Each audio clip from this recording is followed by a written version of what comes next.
Alô você, fãs de vôlei do Saque Viagem, assinantes da Vôlei Play, do nosso canal de membros aqui no YouTube. Estamos com mais uma personagem do nosso vôlei. Na verdade, uma das lendas do nosso vôlei, por isso que ela está no A Entrevista, porque o A Entrevista é quando a gente recebe aquele atleta que tem muita história para contar, que não faltam conquistas.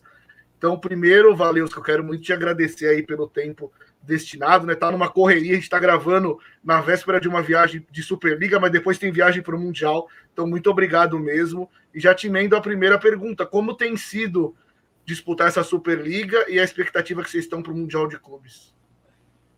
Primeiro, boa tarde a todos, né, que estão acompanhando. Realmente foi um tempo muito valioso hoje, mas é um grande prazer estar aqui com você, Rafael, e com todo mundo que está acompanhando.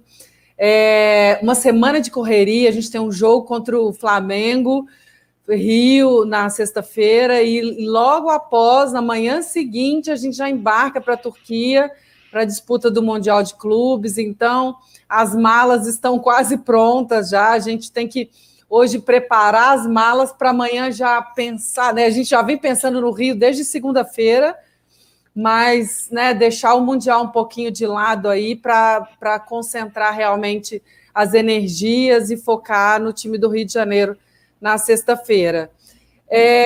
Para mim, acho que a temporada começa muito especial, eu tenho uma expectativa do fim da minha, né, da minha jornada, da minha carreira. O Praia se encaixa perfeitamente, ganha títulos aí, né? Os 3 títulos disputados já no início da temporada. Eu acho que o time se encontrou muito bem, as peças se encaixaram e a gente vem demonstrando isso até ao longo da Superliga, né? Sem nenhuma derrota. Não que isso seja o mais importante, né? Não ter uma derrota, mas mostra, acho que o sincronismo dessa equipe. Essa equipe vem se preparando muito bem. Eu digo muito sobre preparação.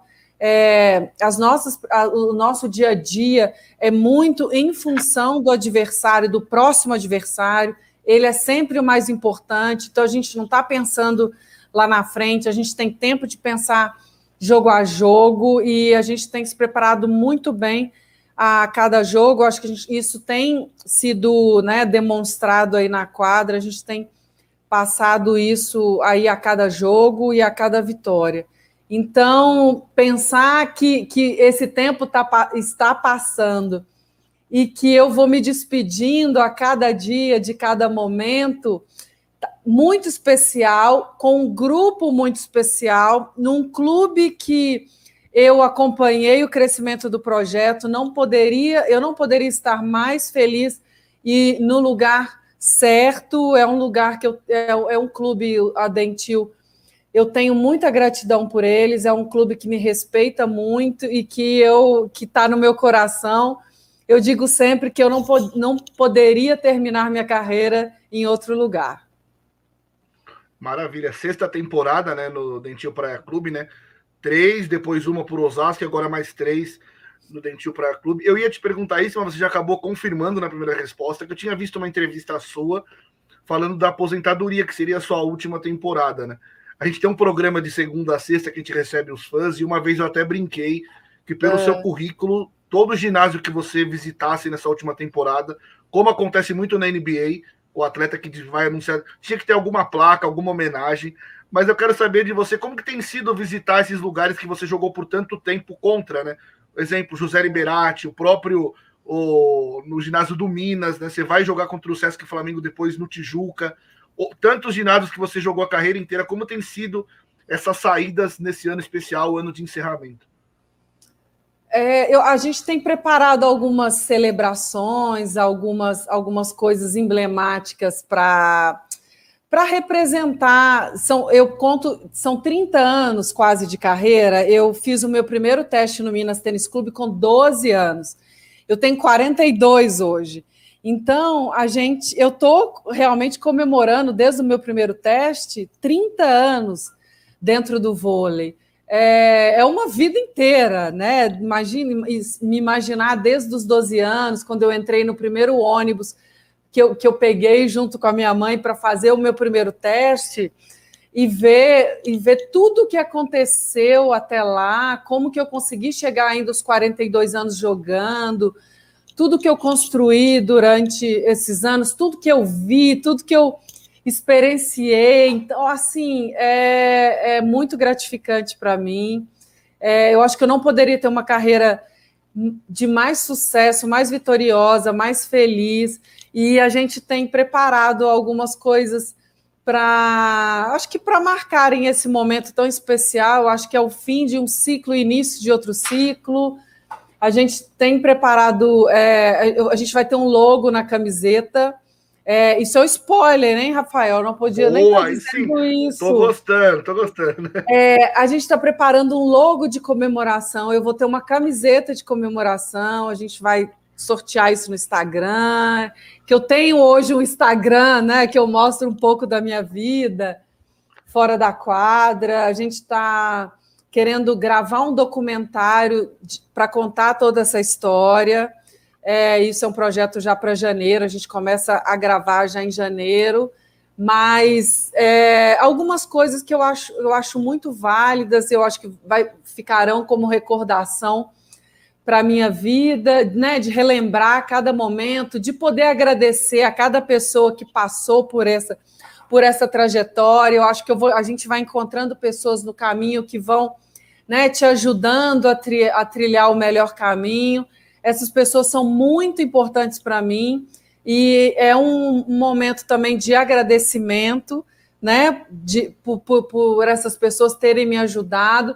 E eu acho que esse documentário vai devolver essa gratidão e esse carinho que eu tenho por todos eles, pessoas importantíssimas, anjos que eu acho que iluminaram aí o meu caminho. Então vamos te acompanhar pelo seu Instagram para saber depois quando tiver tudo feito, né, tudo produzido e quando for lançado. Sobre o Mundial de Clubes, né, até por tudo que você já vivenciou na sua carreira, não só o Dentil Praia Clube, mas o Itambé Minas, os dois times terão pela frente, além do Altai, né, 3 times potências europeias e mundiais, né, que se fala até pela diferença até financeira, né, o valor do euro em relação ao real, eles costumam investir muito e ter seleções mundiais no elenco. Pelo que você já viveu no voleibol, é viável os dois brasileiros vencerem esses 3 times? Tem que acertar um jogo muito bom e elas não estarem tão bem, ou mesmo elas estando bem, dá para jogar de igual para igual? Como que você vê? Eu acho que a gente se prepara muito bem num campeonato muito equilibrado no Brasil para competir com qualquer time do mundo. É uma realidade, os orçamentos dos times, por conta do dólar e do euro, a gente sabe disso, entende, mas nós também temos estrangeiras, né? Nós temos também 3 jogadoras estrangeiras que jogam aí em seleções. As meninas estiveram na Olimpíada, Carol na Olimpíada, Ana também na sua seleção. Então, a gente tem além de sermos um dos melhores times do Brasil, com jogadoras brasileiras que estiveram na seleção, nós temos reforço também de jogadoras que representaram as seleções delas na Olimpíada. Então, isso vai ser muito duro, né? Eu acho que a gente consegue, com certeza, equiparar essa questão técnica dos outros times, até porque o Brasil hoje é um país muito respeitado no vôlei internacional por conta de todas as vitórias que foi conquistando. Isso vai dar o que falar. São 2 times brasileiros, 2 times que disputam hoje as finais de Super League e dos outros campeonatos. Então, a gente está muito preparado para jogar contra esses times, sim. O Praia está no grupo A, né, juntamente com Corneliano e Fenerbahçe. A gente até brinca nesse programa que a gente tem de segunda a sexta com os fãs, de que agora o imbatível é o Praia, né? Porque o Corneliano perdeu a invencibilidade dele, o Praia ainda não, na temporada. Mas assim, você já viveu de tudo e nesse Mundial, Corneliano e Fenerbahçe jogam dia 15 e o Praia estreia no dia 16, já sabendo o resultado do primeiro jogo. O que muda nesse cenário para vocês? É melhor já saber o resultado do primeiro jogo, entrar no segundo? Até alguma diferença? Não, eu acho que na final a gente tem que vencer, né? Para classificar, para almejar uma final. Então, a gente pode sim estudá-los jogando, né, antes da estreia. Isso sim será muito importante. A gente então terá um pouco mais de tempo, né, de estudar, de visualizar, de ajustar as coisas que a gente não vai conseguir fazer até sexta-feira. A gente embarca no sábado, a gente hoje pensa no Rio, no sábado já embarca pensando, né, nos adversários do Mundial, e quando chega a gente deve ter um pouco mais de tempo, mas conseguir ver, né, visualizar os dois times jogando contra antes de jogar, pode ser que nos dê um pouco mais de vantagem. Mas eu acho que esses ajustes serão feitos lá. O Paulinho já deve ter alguma coisa dessas equipes, com certeza, já deve estar estudando, os auxiliares, os estatísticos já devem estar, né, com esses números aí para passar para a gente, mas, claro, primeiro a gente tem que pensar no Rio na sexta. Show de bola. Você falou de viagem, né? Agora vamos viajar pela sua carreira, né? Entrar mais propriamente dito na temática do A Entrevista. Você comentou, né, que o primeiro teste no Minas Tênis Clube com 12 anos, ou seja, 30 anos de carreira, né, ou jogando voleibol. O vôlei foi o seu primeiro esporte? Como tudo começou? Por que iniciou no vôlei? Se você fez algum outro antes? Meu pai sempre foi muito esportista. Não sei se você conhece, em Belo Horizonte, a peteca é muito popular, né? Todo mundo joga peteca. E em Minas, em Belo Horizonte, a gente tinha muito hábito de frequentar os clubes, né? As famílias iam muito para os clubes aos fins de semana, e com a minha família não era diferente. E meu pai sempre nos proporcionou aprender um esporte. Primeiro, eu acho que foi a natação, porque ele queria jogar peteca e queria que ele ficasse tranquilo nas quadras de peteca. Então, a gente teve que aprender a nadar para a gente ficar na piscina tranquilo e para ele também ir jogar a peteca dele tranquilo. Mas aí a gente aprende a nadar e ele falou, agora vocês precisam aprender outro esporte. E aí foi até que eu já gostava muito de vôlei na escola, eu tive meu professor Heron, que quando entrou na escola Kennedy, que eu estudava perto da minha casa, eu acho que ele organizou muito a educação física, e isso interessou muito aos alunos, assim, promovendo torneios, e eu já gostava muito disso. Ele viu esse meu interesse, minha altura, claro que eu não tinha toda essa coordenação aí com 12 anos, né, já muito alta. Ele me levou para fazer uma aula mais especializada de vôlei em outro colégio também, Colégio Pampulha, perto da minha casa. E aí, para te falar bem a verdade, eu não fiquei muito interessada nesses primeiros meses no vôlei, mas 6 meses depois eu não queria mais sair. Depois disso, desses 6 meses, 8 meses, ele falou, eu acho que você devia fazer um teste no Minas Tênis. Tem a Yara Ribas também, que é um outro anjo, me ensinou a caminhar, eu digo. Yara Ribas é muito famosa, formou muitas outras jogadoras mineiras.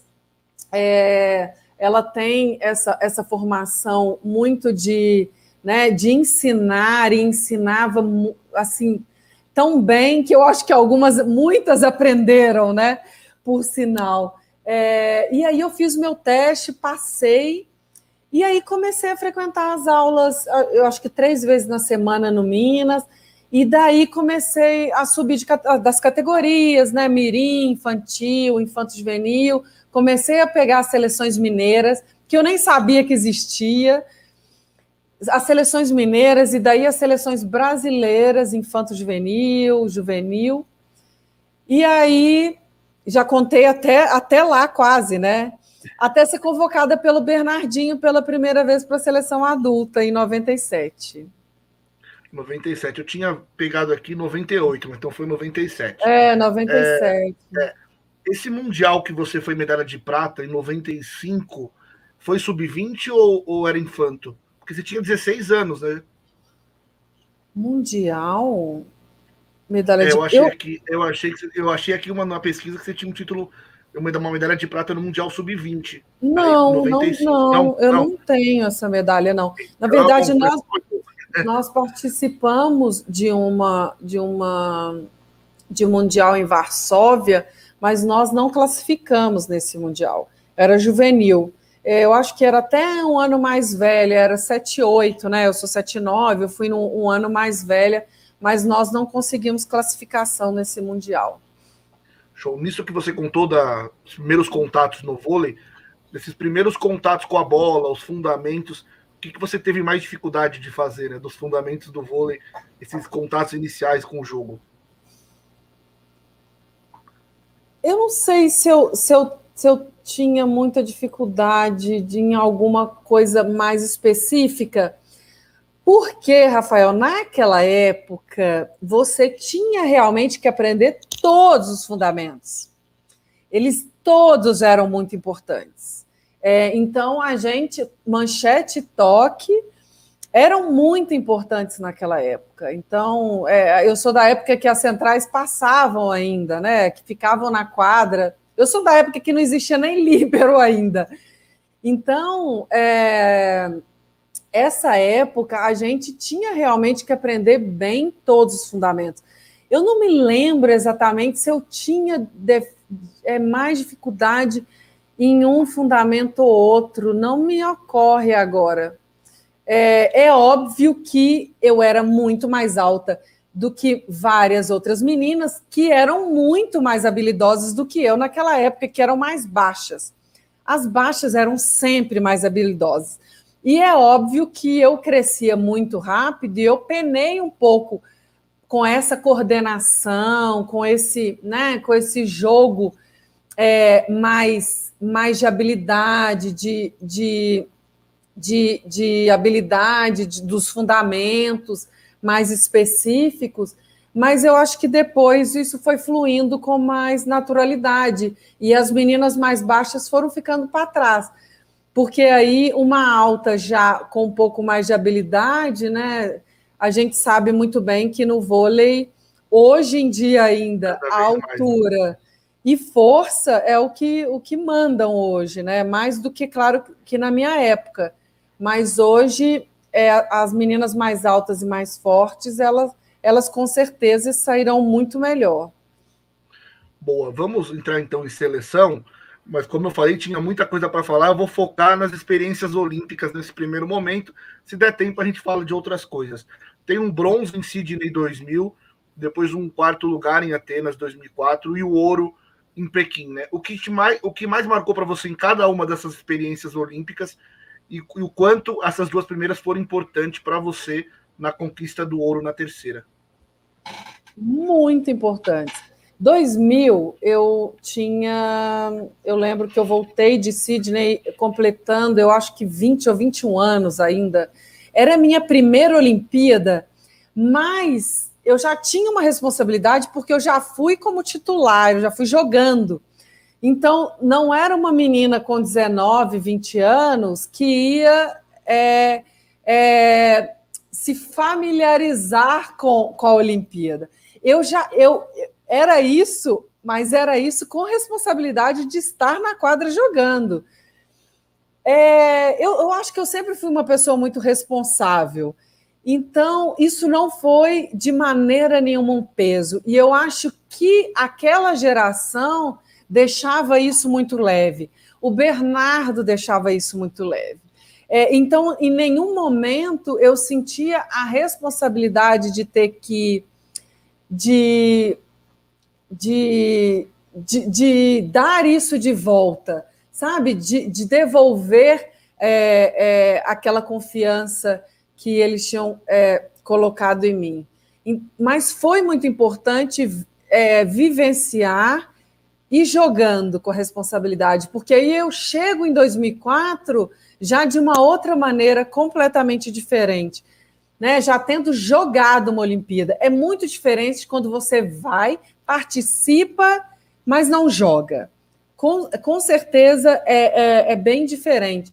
Então, eu já chego com outra seleção também experiente, mais mesclada, aí já uma seleção mais mesclada em 2004, com jogadoras muito experientes e com jogadoras mais jovens. Eu acho, e tem que falar também da medalha de bronze, que foi uma medalha de ouro para aquela seleção naquela ocasião. Aquela seleção, acho que merecia muito. A gente tinha Cuba ainda ali pela frente, né, em 2000, mas aquela seleção tem uma aquela seleção e aquela medalha representaram muito para o vôlei e para aquela geração. E aí eu venho para 2004 e as expectativas já eram outras em 2004, né? A nossa expectativa era realmente de fazer uma final olímpica e de ser campeã olímpica já em 2004. E aí acontece aquela história que ninguém esquece, eu acho que não vai ser esquecida nunca mais, do 24-19, a gente já com a medalha de prata inédita do vôlei no peito, e aí acontece toda aquela reviravolta no jogo e a gente acaba também não conseguindo se reerguer. Eu acho que a nossa derrota do terceiro e 4 vem com a nossa recuperação daquela queda que a gente teve, né, com a derrota contra a Rússia, e a gente não consegue realmente se reerguer para jogar a terceira e quarta, e a gente perde aí também a medalha de bronze. E todos esses ensinamentos, essa bagagem, a gente leva, depois de alguns tropeços também com a seleção renovada, em 2007, Mundial também, em 2007, eu acho que a gente entende aí o que é necessário, entende o caminho a seguir, o quanto de responsabilidade a gente tinha, o tanto que a gente tinha que se doar realmente para que essa medalha viesse, e esse time com jogadoras muito mais novas, né? Eu e a Fofão intermediando essa geração, né, que já tinha disputado Olimpíadas com meninas que nunca tinham pisado numa Olimpíada.